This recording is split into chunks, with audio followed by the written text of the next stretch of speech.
I would note at this point Senator Grassley had wanted to ask a question, and if he asks, I'm prepared to yield for a question if Senator Grassley wishes to ask me to yield for a question. Madam President. The Majority Leader. I ask my friend from Texas to yield to me without losing his right to the floor for a colloquy. Would the senator so yield? With the reservation that I do not lose the right to the floor, I am happy to engage in a colloquy with the Majority Leader. Madam President, first of all, this is not a filibuster. This is an agreement that he and I made that he could talk. Now, let me say this. We're going to have a vote about 1 o'clock today. And after that's over, we'll follow the rules of the Senate. But my goal is to get this to the House of Representatives as quickly as possible. I think a lot of this time has been, without talking about what's transpired to this point, I would hope that we could collapse the time dramatically and move forward so that the House of Representatives can get what we're going to send back to them. You know, there's a possibility that they may not accept what we send them, and they may want to send us something back. If we use all this time under the rules as they now exist. President, since I did not yield my right to the floor, I was amenable to a colloquy, but the Majority Leader is giving a speech, and given that, as I understand it, the Majority Leader is not going to consent to extend the time, I have 24 minutes, and so I'm going to reassert my time on the floor since I have not yielded my time on the floor. If I could ask a consent agreement with my friend. Is there objection?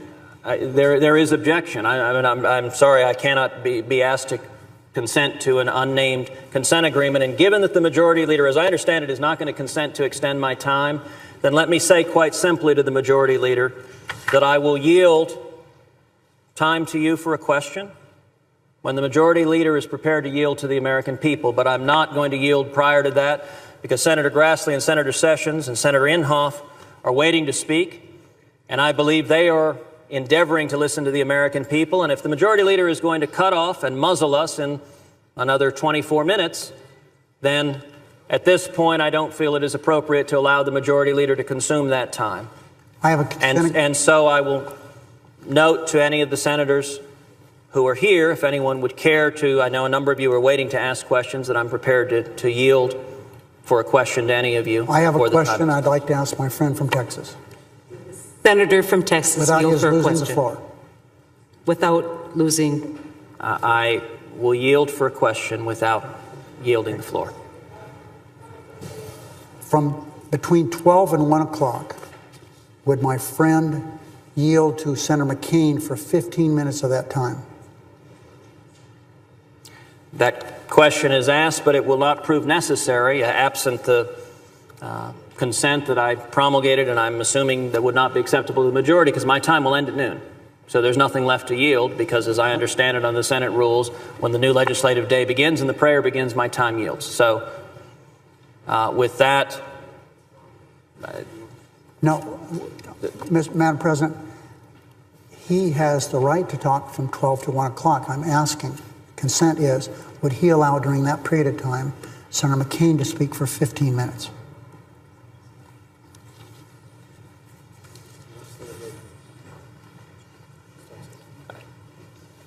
Under my understanding, my time expires at noon, and absent a consent to extend it, I will honor the Senate rules and allow my time to expire at noon, so there's nothing to yield.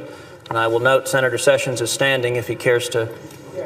Madam President, would the Senator yield for a question? I will yield with a question without yielding the floor. Senator, I'm the Majority Leader. Madam President, parliamentary inquiry, Madam President. Does the Senator from Texas yield for a parliamentary inquiry? Given that the Majority Leader has cut off our time in 20 minutes, no, I'm sorry, I do not. The Majority Leader was welcome to come down any time in the past 20 hours and ask parliamentary inquiries or questions any time. I would note that Senator Durbin did so, Senator Kaine did so, other senators did so, and at this point, our time is expiring, and I want to allow other Republican senators who have appeared and asked to ask questions to have the opportunity to do so. Madam President, The Majority Leader. can I direct a question to my friend from Texas? Does the senator yield for a question? I will yield for one more question without yielding the floor. Here's a question. You seem to not understand that you have, after the prayer is given at 12 o'clock, you have time until 1 o'clock. And during that period of time, my question was, because you still have the floor, would you yield 15 minutes of that to John McCain? It is my intention, if the consent request that I asked is not agreed to accept the end of this at noon under the Senate rules. I understand. Thank you very much. Madam President, Does the senator from Texas yield for a question. for a question? I'm happy to yield for a question without yielding the floor. I thought that was a very gracious question or offer of unanimous consent that we would vitiate the vote and 30 hours of debate, and you asked very little in exchange for it other than to continue, I guess, to talk. And actually, let me briefly clarify. I asked nothing in exchange for that. None of those were contingent on each other. Those were three independent unanimous consent requests, which are simply the majority leader wanted to consent to any of those. Those were not, it wasn't an offer of horse trade. It was simply, I think all three of those make sense. I think any one of the three of them makes sense. If he chooses to reject them all, that's his prerogative, and that's fine.